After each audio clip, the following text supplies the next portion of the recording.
Subscribe करें CA गुरुजी channel को, bell icon पे क्लिक करें सभी लेटेस्ट अपडेट सबसे पहले देखने के लिए। फाइनेंशियल ईयर 2021 के लिए आप देख सकते हैं अब 3 साल के लिए हमारे पास एनुअल रिटर्न अवेलेबल हो गई है। इस वीडियो में डिटेल में मैं एक्सप्लेन कर रही हूँ आपको फॉर्म 4 फाइनेंशियल ईयर 2021। आपको पूरी क्लैरिटी हो जाएगी, कोई भी दिक्कत नहीं आएगी। फॉर्म को समझने के लिए जुड़े रहेगा वीडियो के एंड तक। और साथ ही अगर आपको जीएसटी एनुअल रिटर्न बिना किसी परेशानी के, बिना किसी इफ एंड बट के, बिना किसी एरर के फाइल करना है तो StudyBuddy.com पे हमने लाइव वेबिनार अरेंज कर दिया है। 5 सितंबर को वेबिनार है जिसमें आपके सारे इफ एंड बट कवर किए जाएंगे। यहाँ क्लिक टू बाय पे क्लिक करके आप इस पेज पर आ जाएंगे। और हाँ, अगर आप 29 अगस्त तक इसमें एनरोल कर लेंगे तो आपको एक्स्ट्रा 10% का डिस्काउंट ऑफर किया जा रहा है। इसके लिए आपको कूपन कोड अप्लाई करना है एक्स्ट्रा 10। ये सभी बातें मैंने वीडियो के डिस्क्रिप्शन में भी लिखी हैं और इसका लिंक भी है वीडियो के डिस्क्रिप्शन में, तो वहां जाके इसे आप बाय कर लीजिए। आपका कोई भी इफ एंड बट नहीं रहेगा एनुअल रिटर्न एंड ऑडिट के लिए। जीएसटी में अपना अकाउंट लॉगिन करने के बाद जब आप सर्विसेज में आते हैं, रिटर्न्स में आते हैं, तो यहाँ आपको ऑप्शन मिलती है एनुअल रिटर्न की। इस पे हमें क्लिक करना होता है और फाइनेंशियल ईयर, जिस भी फाइनेंशियल ईयर की आप रिटर्न भर रहे हैं एनुअल रिटर्न, वो आपको चूज करना होता है। अभी हम 2021 की बात कर रहे हैं और आपको बताना चाहूंगी जो फॉर्म है पिछले 2 और फाइनेंशियल ईयर के, इन तीनों ईयर के फॉर्म्स में कोई भी डिफरेंस नहीं है। बहुत ही माइनर सा कोई डिफरेंस होगा, अदरवाइज बिल्कुल सेम है। तो यहाँ मैंने ओपन कर ली है एनुअल रिटर्न। आपके लिए इंपॉर्टेंट बात, एनुअल रिटर्न एक बार आप फाइल कर देंगे तो रिवीजन पॉसिबल नहीं है। एंड इंपॉर्टेंट, आपको पता है जीएसटी एनुअल रिटर्न में बहुत सारा डेटा ऑटो फिल आता है। तो यहाँ पे एक इंपॉर्टेंट बात लिखी है, computation of ITC has been made based on GSTR 1 या आईएफएफ या GSTR 5 filed by your corresponding suppliers up to 15 July 2021। अभी जो अवेलेबल है ये एनुअल रिटर्न का फॉर्म, उसमें आईटीसी का जो कंप्यूटेशन है वो इस डेट तक के लिए किया गया है। नेक्स्ट अपडेशन पे ये डेट फर्दर आगे इंक्रीज हो जाएगी, तो आपको ध्यान रखना है कि किस डेट तक आपका आईटीसी डेटा यहाँ पर आ रहा है। अभी जो फाइनेंशियल ईयर 2021 के लिए एनुअल रिटर्न को फाइल करने की डेट है वो है 31 दिसंबर 2021 और डेट अभी तक तो हर साल एक्सटेंड हुई है। अभी मुझे नहीं पता एक्सटेंशन के बारे में। तो चलिए अब हम ओपन करते हैं जीएसटीआर 9, क्योंकि हम इसी की डिस्कशन कर रहे हैं तो मैंने क्विकली जीएसटीआर 9 ओपन किया है। और क्योंकि ये नील की रिटर्न नहीं है तो नो पे मैंने क्लिक कर दिया है। वैसे भी नील के केस में तो आपको फाइल करने की नीड भी नहीं है। 2 करोड़ तक अगर आपकी टर्नओवर है तो आपके लिए जीएसटी एनुअल रिटर्न बिल्कुल ऑप्शनल है। बट अगर आपने गलतियां की हैं तो फिर आपको सजेशन देंगे हम कि गलतियां करेक्ट करने का जो आपके पास मौका है वो एनुअल रिटर्न में होता है। एनुअल रिटर्न को ओपन करने पर आपको यहाँ पर 4 टैब्स मिलते हैं, जिसमें कि सिस्टम कंप्यूटेड जीएसटी 9 आपको मिल जाता है, यानी जो सिस्टम ने अपने आप ऑटोफिल डेटा डाला है उसकी समरी आपको मिल जाती है। पूरे साल का जीएसटीआर 1 या आईएफएफ का समरी का पीडीएफ फॉर्मेट यहाँ दिया है पीडीएफ फॉर्म में, इसे आप डाउनलोड कर लेना। मतलब इन चारों टैब्स पे जो भी डेटा है वो आप डाउनलोड कर लेना। 3B की समरी है, ये डाउनलोड कर लेना। और टेबल 8A डॉक्यूमेंट, ये बहुत इंपॉर्टेंट है। इससे आपको क्या है, आपका इनपुट टैक्स क्रेडिट पता चल जाएगा कि जो एनुअल रिटर्न में ऑटो पॉपुलेट आ रहा है इस टेबल नंबर 8 में इनपुट टैक्स क्रेडिट का डाटा वो किस सप्लायर का, किस पार्टी का आ रहा है। तो आपको रिकॉन्सिलेशन में बहुत ही इजी रहेगा। और क्योंकि ये वीडियो मैं अभी आपके लिए बना रही हूँ, आज डेट है 26 अगस्त 2021, इसे बनाने का मेन रीजन ये है कि अभी अगर आपने फाइनेंशियल ईयर 2021 में गलतियां कर दी हैं तो आपके पास उन्हें सुधारने का मौका है। सितंबर 2021 की जो 3B आपको फाइल करनी है उसके साथ जो भी गलतियां आपसे हुई हैं, इनपुट टैक्स क्रेडिट गलत ले लिया कम या ज्यादा, सेल गलत दिखा दी कम या ज्यादा, उनको करेक्ट करने का आपके पास चांस है सितंबर की 3B तक, जो फाइल होती है 20 अक्टूबर तक। इसके बाद अगर आप पूछेंगे इस डेट के जाने के बाद कि क्या हमारा आईटीसी रह गया 2021 का, क्या आप ले लें, हमने सेल नहीं दिखाई क्या आप दिखा दें, हमने सेल कम करनी है क्या आप कम कर दें, तो मेरा एक ही आंसर होगा नो। 20 अक्टूबर 2021 के बाद आप फाइनेंशियल ईयर 2021 की गलतियां ठीक नहीं कर पाएंगे। वीडियो थोड़ी सी लंबी रहेगी क्योंकि आपको पूरा फॉर्म एक्सप्लेन कर रही हूँ, सो कीप पेशेंस एंड मेरे साथ जुड़े रहेगा वीडियो के एंड तक। चलिए, यहाँ मैंने स्क्रीन पे ओपन कर लिया है हमारा फॉर्म। इसकी टेबल्स आप देखिए कितनी है, 3 टेबल यहाँ है, 4 5 6 3 है ये नंबर्स में, 3 ये है मतलब 6, नीचे आएंगे 3 और 9 नीचे आएंगे, तो ये 3 और है, मतलब टोटल 12 टेबल्स हैं GSTR 9 की। एक जो ये टेबल है ये तभी एक्टिव होती है अगर आप पर लेट फी एप्लीकेबल, अदरवाइज ये एक्टिव नहीं होगी। अब इन टेबल्स में से 12 टेबल्स में से देखिए कैसे क्विकली मैं आपकी टेबल्स कम करती हूँ। जो ये टेबल है नंबर 15, आप एक काम और करिए, अपने पास पेन एंड कॉपी रख लीजिए, इंपॉर्टेंट पॉइंट्स जो मैं बता रही हूँ उनको नोट कर लेंगे तो भूलेंगे नहीं, वैसे तो आप वीडियो को भी बार बार देख सकते हैं, कोई इशू नहीं है। तो टेबल है जो 15, 16, 17 and 18, these are optional tables, इनको भरना मैंडेटरी नहीं है। और क्योंकि ये ऑप्शनल ही कर दी है, और ये भी क्यों की है, बिकॉज टैक्स पेयर्स को बहुत ही ज़्यादा डेटा इसमें डालना पड़ता अगर ये ऑप्शनल ना होती, इसीलिए इन टेबल्स को ऑप्शनल कर दिया है। तो क्योंकि ऑप्शनल है तो आप इन्हें छोड़ दीजिए। टेबल नंबर 15 में अगर आपको डेटा डालना है तो आपको डालिए, तो आप डालेंगे particulars of demand and refunds, कोई आपका डिमांड या रिफंड अभी पेंडिंग है या क्लेम्ड है या पेड है वो डालना है। ऐसी सप्लाईज जो आपने रिसीव की है कंपोजिशन टैक्स पेयर से, deemed supply by job worker and goods Saint on approval basis, ये टेबल नंबर 16 में आएगा डेटा। 17 एंड 18 HSNY समरी की है। 17 में आउटवर्ड सप्लाई की HSNY समरी मांगते हैं ये, और 18 में इनवर्ड सप्लाई। तो ये एक टास्क था बहुत बड़ा। तो अभी 4 टेबल आपके लिए ऑप्शनल है, अब रह गई 12 में से 8 टेबल। अब नोट कर लीजिए, इन 8 टेबल्स में से हमारी table number 4, table number 5, then हमारी टेबल नंबर 9, टेबल नंबर 10, 11, ये 4 टेबल्स यहाँ कंसोलिडेटेड हैं, और टेबल नंबर 14 ये हमारी आउटवर्ड सप्लाई यानी कि सेल की टेबल है, नोट कर लीजिए। और हमारी जो टेबल नंबर 6 है, 7 है, 8, 12, 13 ये हमारी है इनपुट टैक्स क्रेडिट की टेबल, यानी कि आपकी एनुअल रिटर्न 2 पार्ट्स में बटी हुई है। एक पार्ट में आप सेल का डेटा डालोगे, एक पार्ट में इनपुट टैक्स क्रेडिट का डेटा डालोगे। तो चलिए अब हम 1 बाय 1 टेबल्स को डिस्कस करते हैं। पहली टेबल है टेबल नंबर 4, बहुत ध्यान से लिसन करिएगा, जो चीजें मैं बता रही हूँ बहुत इंपॉर्टेंट है। टेबल नंबर 4 पे मैं क्लिक कर रही हूँ, कुछ डेटा भी आपको यहाँ दिख रहा है, दिस इज ऑटो फिल्ड। तो टेबल नंबर 4 को मैंने जैसे ही यहाँ पे ओपन किया, ये टेबल नंबर 4 आपसे आपका सेल का डेटा मांगती है। कौन सी सेल? जिस पर आपने टैक्स पे किया है, ठीक है। तो यहाँ पे आपकी एग्जाम्प्ट सप्लाईज नहीं आएंगी। अगर टेबल 4 में एग्जाम्प्ट सप्लाईज नहीं आ रही हैं तो वो कहाँ जाएंगी? वो जाएंगी टेबल नंबर 5 में। तो चलिए इसका सब्जेक्ट पढ़ते हैं, detail of advances, inward and outward supplies made during the financial year on which tax is payable। अब यहाँ पे इनवर्ड की बात क्यों हो रही है वो भी आपको बताऊंगी। कुछ पर्सन्स को आउटवर्ड सप्लाईज या इनवर्ड समझ नहीं आता, तो आउटवर्ड का मतलब है सेल, इनवर्ड का मतलब है परचेज। पहले बात करेंगे इसमें जो ये ऑटो पॉपुलेटेड डेटा आ रहा है ये कहाँ से आ रहा है। This is a very big and important question. आप सभी अपनी सेल का बाइफर्केशन कौन सी रिटर्न में देते हो? GSTR 3B में देते हो या GSTR 1 में देते हो? क्विकली बताइए। GSTR 1 में देते हो। तो क्योंकि GSTR 1 में आपका डिटेल्ड डेटा होता है तो सिस्टम की मजबूरी है डेटा को पिक करना कहां से? GSTR 1 से। आपको यहां पर डेटा कहां से डालना है? 3B या books, which ever is correct. जो भी आपका करेक्ट डेटा है आप इन फिगर्स को एडिट करके वो डालिए, ठीक है। यानी कि वेदर यहाँ पे तो डेटा GSTR 1 से उठ के आ रहा है, बट आपको यहाँ पे करेक्ट डेटा डालना है। और एक चीज नोट कर लीजिए, यहाँ पे आपको सिर्फ और सिर्फ फाइनेंशियल ईयर 2021 का वो डेटा एंटर करना है जो आपने 2021 में ही दिखाया है।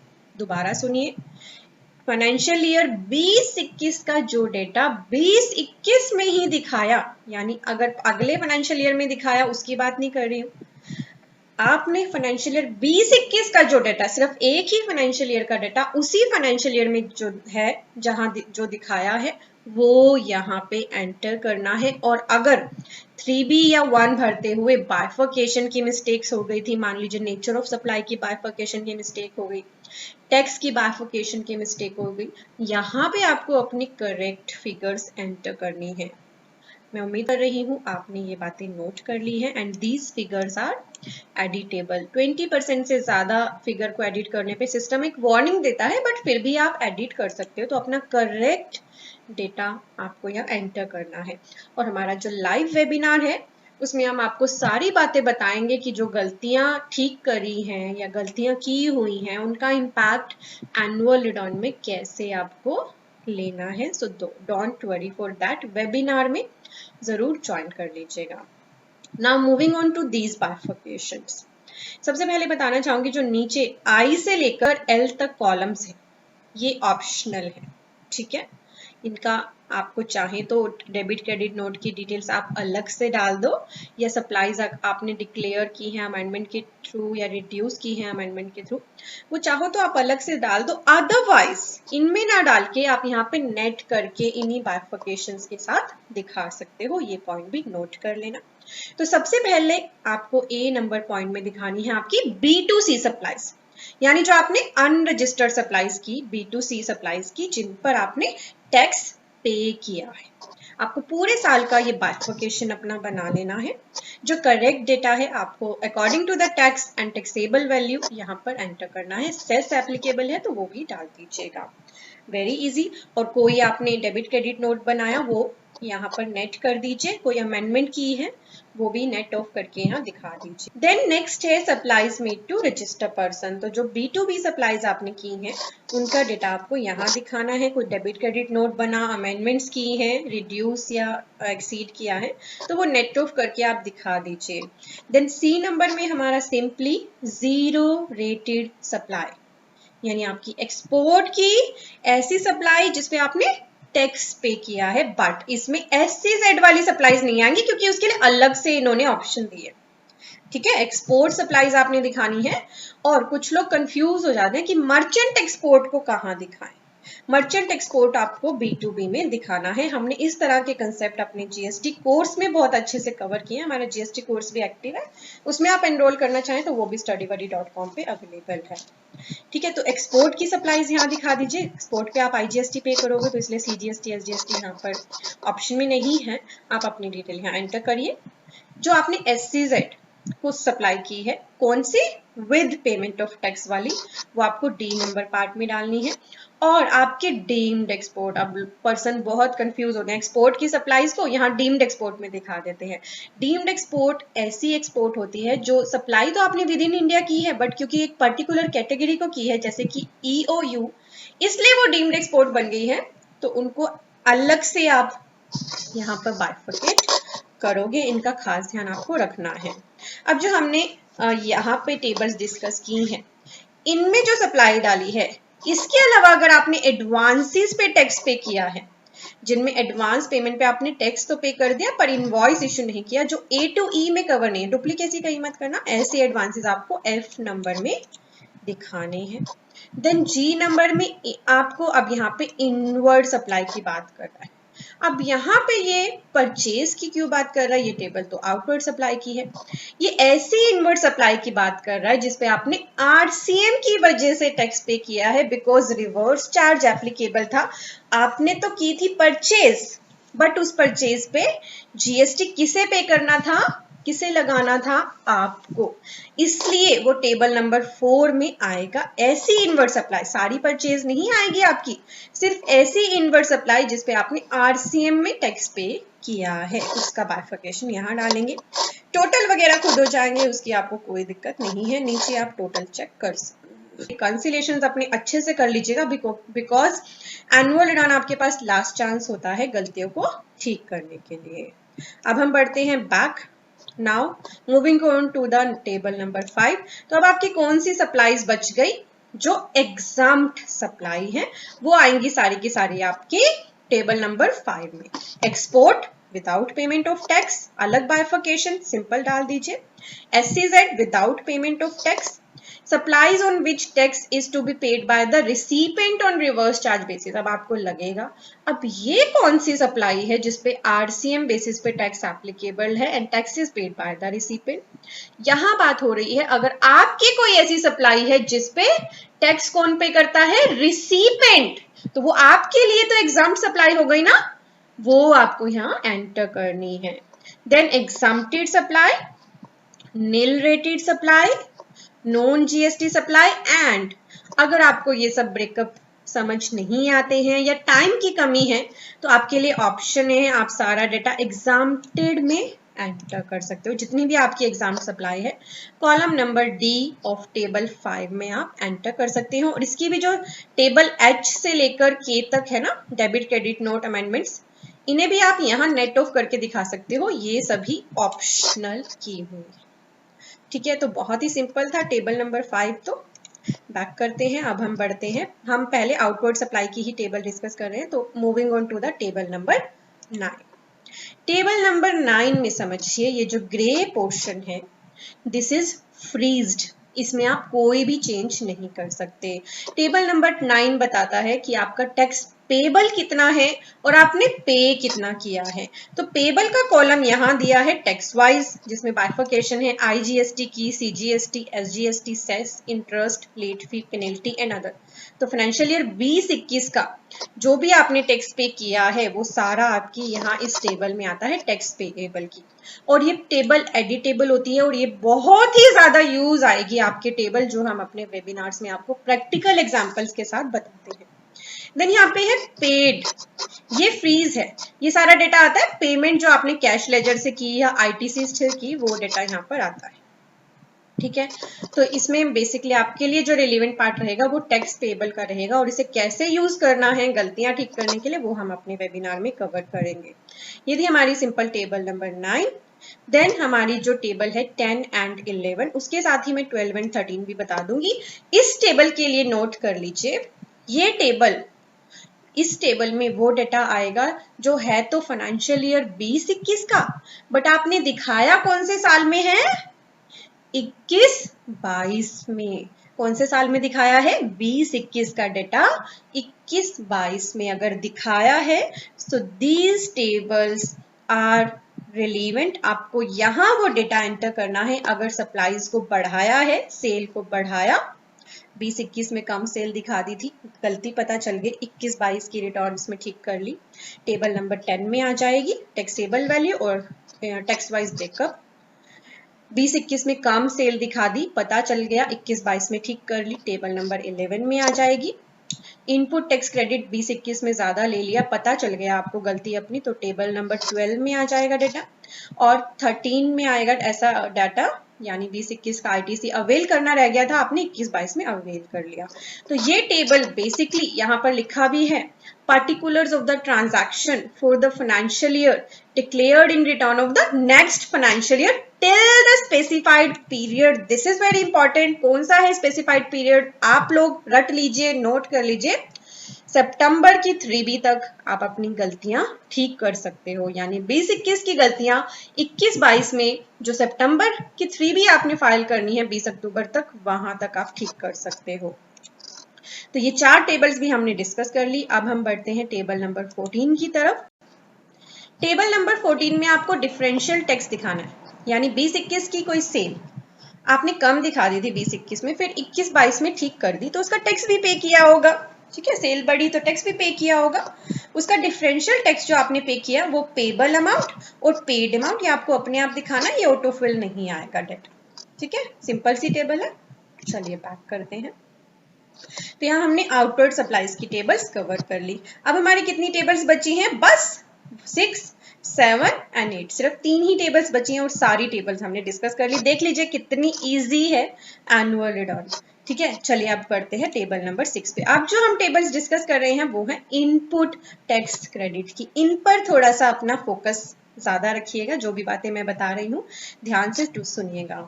टेबल नंबर 6 में हमें बताना है ITC availed during the financial year. Financial year में जितना आईटीसी अवेल किया, ये जो टेबल है इसमें आपका टेबल नंबर 6A का डेटा ऑटो फिल हो रहा है। This is very very important. ये आपने जो 3B में दिखाया है ना, इनपुट टैक्स क्रेडिट जो 3B के थ्रू आपने अवेल किया ना, 3B की जो टेबल होती है आपकी टेबल नंबर 4, वो यहाँ पर ऑटो पॉपुलेट हो रही है यहाँ पर टैक्स के ब्रेकअप के हिसाब से। इसे समझने के लिए मैं आपको 3B की टेबल नंबर 4 पे लेकर चलती हूँ। ये देखिए, ये है 3B की टेबल नंबर 4 का ए। यहाँ आप बाइफर्केशन देते हो, इंपोर्ट ऑफ गुड्स का आईटीसी अलग दिखा देते हो, इंपोर्ट ऑफ सर्विस का अलग दिखा देते हो, इनवर्ट सप्लाईज ऐसी जिन पे आरसीएम में टैक्स पे किया है, इनवर्ट सप्लाईज फ्रॉम आईएसडी, और जितना भी इसके अलावा इनपुट टैक्स क्रेडिट होता है वो आप ऑल अदर आईटीसी में डाल देते हो। ठीक है, यही करते हो आप। तो अब आपसे यहाँ पर भी टेबल नंबर 6 पे ले आई हूं मैं आपको एनुअल रिटर्न की। यहाँ भी आपसे ब्रेकअप मांगा जा रहा है डिटेल में। अब यहाँ पर बोला जा रहा है आप अपनी इनवर्ट सप्लाईज जो अदर देन इंपोर्ट है and other than inward supply liable to reverse charge है, but include service received from SEZ, यानी जो आपका इनपुट टैक्स क्रेडिट है जो ना तो इंपोर्ट का है ना आरसीएम का है, उसका यहाँ पे बोल रहे हैं कि बाइफर्केशन हमें दे दो। कैसे दे दो? इनपुट्स का अलग दिखा दो, कैपिटल गुड्स का अलग से दिखा दो और इनपुट सर्विसेज का अलग से दिखा दो। फाइनेंशियल ईयर 18-19 तक तो आपके लिए ये तीनों कैटेगरीज ऑप्शनल थी, यानी पूरा आईटीसी आप यहाँ दिखा सकते थे। बट 1920 में बोला गया था कि कैपिटल गुड्स का आईटीसी अलग कर दो और इनपुट्स का आईटीसी अलग से हमें बाइफर्केट करके दे दो। वही रूल इस बार भी है। ठीक है, तो पहला ब्रेकअप आपको ये देना है। डी में आपने ब्रेकअप दिया अदर देन आरसीएम का, सी एंड डी में आपको आरसीएम का जो आपका इनपुट टैक्स क्रेडिट है उसका ब्रेकअप देना है। सी में अनरजिस्टर्ड पर्सन वाला है, डी में रजिस्टर्ड पर्सन वाला है। जो भी आप पे एप्लीकेबल है उसका ब्रेकअप दीजिए। और हाँ, अगर आप 3B फाइल करते टाइम आपसे यहाँ पर बाइफर्केशन की मिस्टेक हुई थी, आईटीसी था आपका, आईजीएसटी का दिखा दिया सीजीएसटी में, ठीक है, सीजीएसटी एसजीएसटी का क्रेडिट था दिखा दिया आईजीएसटी में, तो वो ब्रेकअप की गलतियां यहाँ पर आप करेक्ट कर लेना। ठीक है, यहाँ पर आपको इस बाइफर्केशन को करेक्ट कर लेना है। तो डी तक हमने डिस्कस कर लिया। यहाँ डी के बाद आपसे इंपोर्ट का आईटीसी अलग से मांगा जा रहा है। इंपोर्ट ऑफ गुड्स का इनपुट और कैपिटल गुड्स में बाइफर्केट करके देना है, इंपोर्ट ऑफ सर्विसेज का। ये ब्रेकअप आप अपनी 3B में भी देते हो, ऐसे ही आपके पास होगा तो यहाँ पे डाल देना। आईएसडी का अलग से देना, 3B में भी आप आईएसडी का अलग से ब्रेकअप देते हो। देन एच जो आता है ना आपका, वो रिक्लेम का होता है, यानी जो हमारा 180 डेज वाला रूल है ना कि 180 डेज की पेमेंट ना करने के रूल की वजह से आपने आईटीसी को रिवर्स किया और फिर दोबारा अवेल कर दिया, तो वो आपको यहाँ पर लेना है। बट वो बी में अगर इंक्लूड नहीं है तभी लेना है, डुप्लीकेसी नहीं करनी है, इसका ध्यान रखना। टोटल्स अपने आप आ जाएंगे। ये ट्रान 1 एंड ट्रान 2 अब एप्लीकेबल है ही नहीं। अब ये जो टेबल 6M है ना, ये बहुत रिलेवेंट है। ऐसा आईटीसी जो अवेल तो किया बट नॉट स्पेसिफाइड अबव, ये जीएसटीआर 9 में हुई गलतियों को ठीक करने के लिए बहुत ही ज्यादा यूज आएगा, जो हमारे वेबिनार में डिस्कस किया हुआ है। This table is very very helpful. कोई ब्रेकअप आपको ऊपर समझ नहीं आ रहा है, then you can use 6M। और यहाँ नीचे आ जाता है आपका टोटल आईटीसी अवेल्ड। तो टेबल नंबर 6 आपसे ब्रेकअप मांगती है आईटीसी को अवेल करने की। ठीक है, समझ लिया आपने। बढ़ते हैं back. Now table number 7। Table number 7 आपसे ब्रेकअप मांगती है जो आईटीसी आपने रिवर्स किया है। तो 3B में आप, ये 3B पर ले आई हूं मैं आपको। 3B में आईटीसी रिवर्स को आप कैसे दिखाते हो? बी पार्ट में दिखाते हो एज पर रूल 42, 43 का और अदर्स का। अब जीएसटीआर 9 पे मैं आपको ले आई हूं। यहाँ पे आपसे पूरा बाइफर्केशन मांगा, बट ये सारे जो बाइफर्केशन है अकॉर्डिंग टू द रूल्स ये ऑप्शनल है। आप चाहें तो टेबल 7H में सारा रिवर्सल का डेटा डाल सकते हो। टेबल नंबर 7H आपको गलतियां ठीक करने के भी बहुत ही ज्यादा यूज आएगी। आपके पास अगर रूल्स की इंफॉर्मेशन है, आपको पता है, तो आप रूल 37, रूल 39, 42, 43 और ब्लॉक क्रेडिट की अलग अलग इंफॉर्मेशन यहाँ प्रोवाइड कर सकते हो।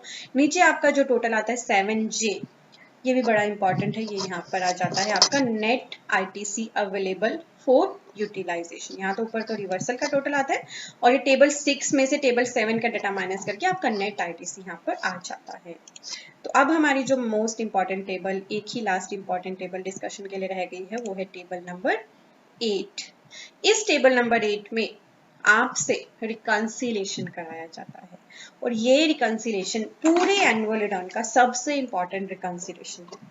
यहाँ पर जो पहला पार्ट है ITC as per GSTR 2A, यहाँ पर डाटा आता है ऑटो पॉपुलेट। आप ये फ्रीज है, आप इसे चेंज नहीं कर सकते। तो पहले मुश्किल आती थी कि इसमें जो इनपुट टैक्स क्रेडिट आ रहा है पता नहीं कौन सा आ रहा है कौन सा नहीं, पता नहीं चलता था।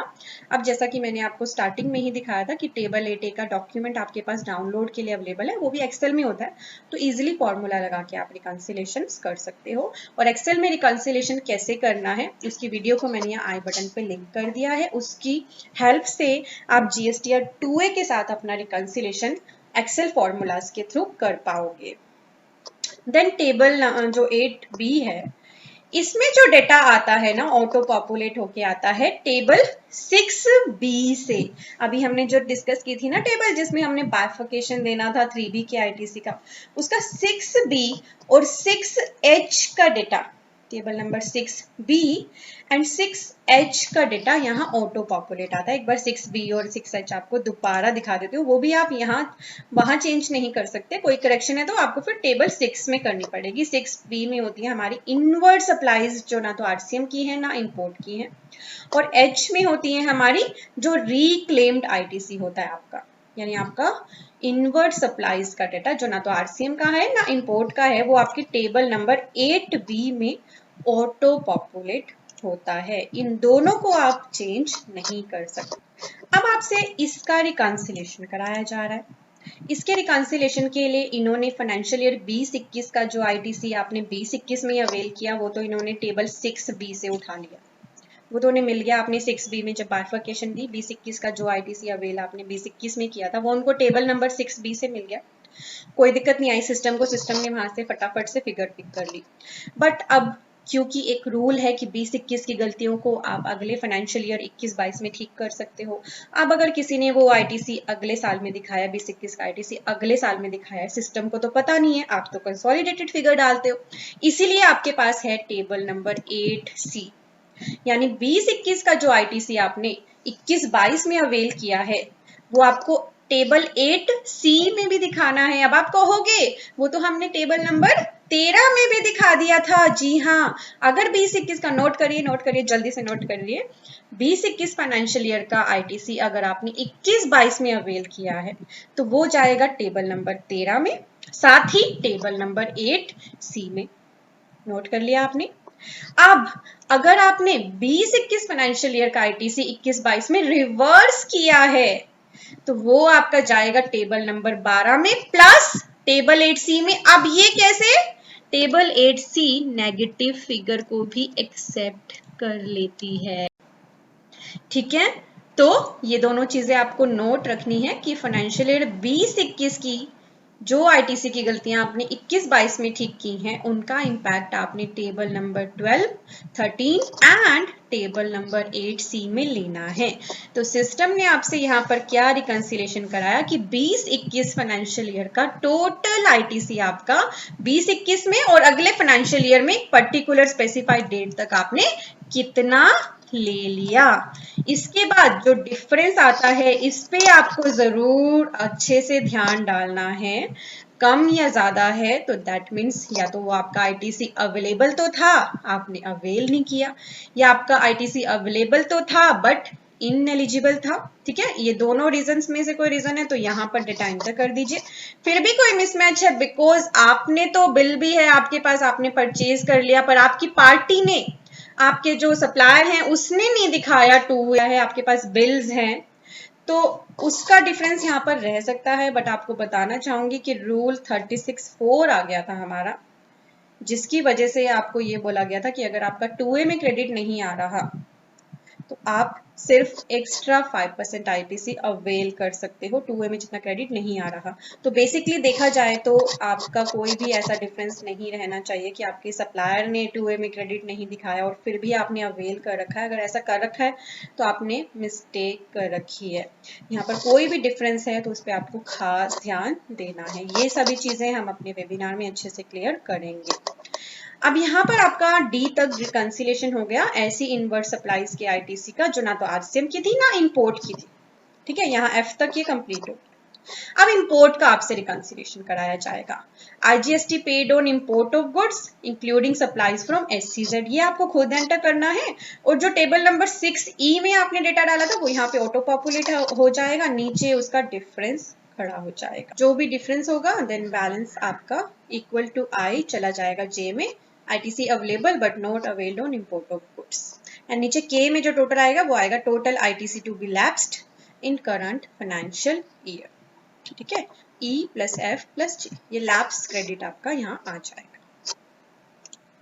तो ये था हमारा एनुअल रिटर्न का ओवरऑल फॉर्म। ये डॉक्यूमेंट है टेबल 8A, रिकंसिलिएशन के आपके काम आएगा। कट ऑफ डेट मैंने आपको बता दी, कहाँ तक का ITC यहाँ पर अवेलेबल है।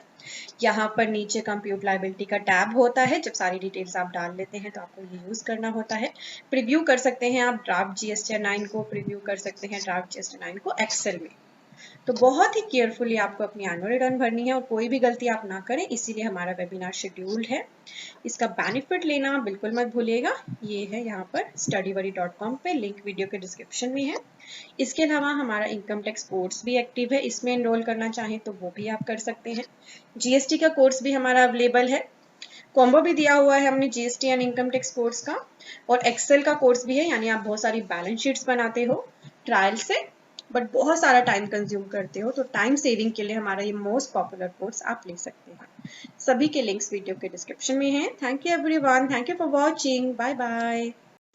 इंपॉर्टेंट वीडियोस को देखने के लिए हमारे चैनल के सब्सक्राइब बटन पे तो क्लिक कर ही दीजिए, साथ ही दिया गया है एक बेल आइकन, इस पे जरूर प्रेस कर लें। इससे फायदा क्या होगा कि आपको हमारी वीडियोस की सभी नोटिफिकेशंस मिल जाएंगी सबसे पहले, और आप कोई भी इंपॉर्टेंट वीडियो मिस नहीं करेंगे।